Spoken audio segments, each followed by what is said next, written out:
আসসালামু আলাইকুম। আমরা আবারও আমাদের খামারে নতুন করে বাচ্চা তুললাম।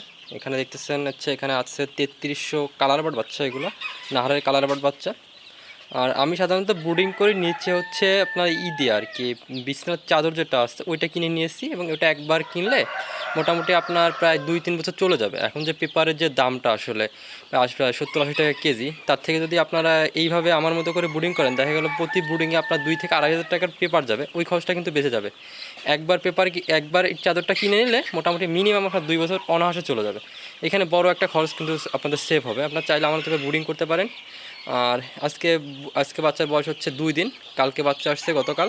আমরা সাধারণত বাচ্চা ব্রুডিং করে থাকি র্যানামক্স, র্যানাকুইন, পিএইচ দিয়ে, এগুলো দিয়ে বাচ্চা ব্রিডিং করতে এবং বাচ্চাগুলো কিন্তু খুবই চঞ্চল। অনেকে করেন কি, বাচ্চা ছোটোবেলা অবস্থায় খাবার একবারে দিয়ে রাখেন, যার ফলে কিন্তু মুরগির রুচি থাকে না। আমার এখানে কিন্তু খাবার কিন্তু সব শেষ হয়ে গেছে, এখন আধা ঘন্টার মতো খাবার থাকবে না, তারপরে আমি আবার নতুন করে খাবার দেবো। তার ফলে কি মুরগির খাবার প্রতি একটা আগ্রহ থাকবে, এবং কখনো খাবারের প্রতি অনীহা আসবে না, ময়লা কম করবে এবং এদের রোগবালাই কম হবে।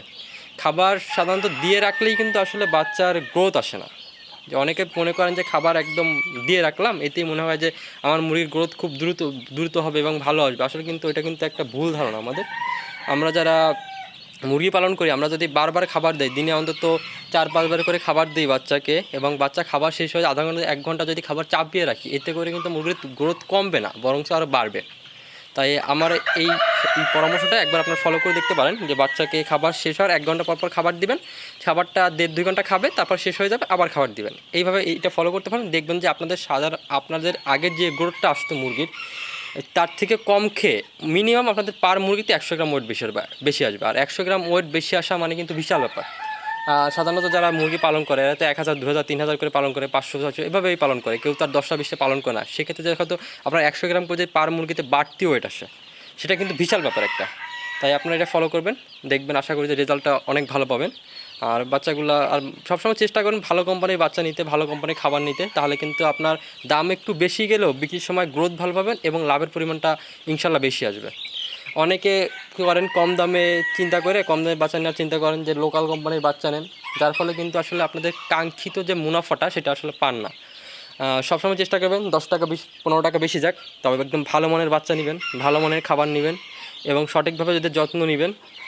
আর এদের সাধারণত ১ থেকে ২ দিন এভাবে রাখবেন, পেপারের পরে রাখবেন, পেপারে রাখেন অথবা বিছানার চাদরের উপরে রাখেন, তারপর এটা তুলে দিবেন। তারপর যে নৌকা যে ট্রেটা আছে ওইটাই খাবার দিলেন, ওটাই খাবার দিলেই চলবে। এভাবে আস্তে আস্তে দিনে দিনে মিনিমাম ৩ বার পানি চেঞ্জ করার চেষ্টা করবেন। সকালে একবার পানি দিবেন, দুপুরে একবার পানি দিলেন, সন্ধ্যার দিকে পানি দিলেন, এভাবে পানিটা 3 বার চেঞ্জ করে দিলেন।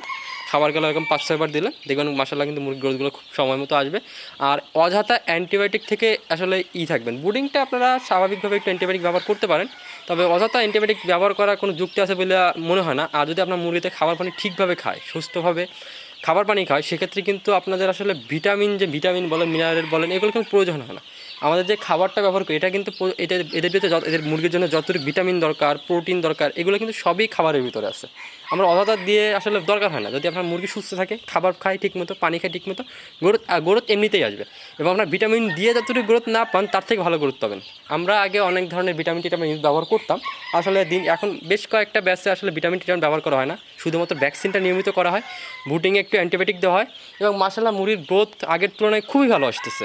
মুরগির ক্যাট হচ্ছে না, ছোটো বড়ো হয় না, একদম এক সাইজ মুরগি থাকতেছে, এবং গ্রোথ মাশাআল্লাহ খুবই সুন্দর আসতেছে। আপনারা এইগুলো ব্যবহার করতে, এই ফর্মুলাগুলো একটু নিজের খামারে ট্রাই করতে পারেন। আশা করি যে আগের তুলনায় ইনশাআল্লাহ ভালো হবে আপনাদের খামারের।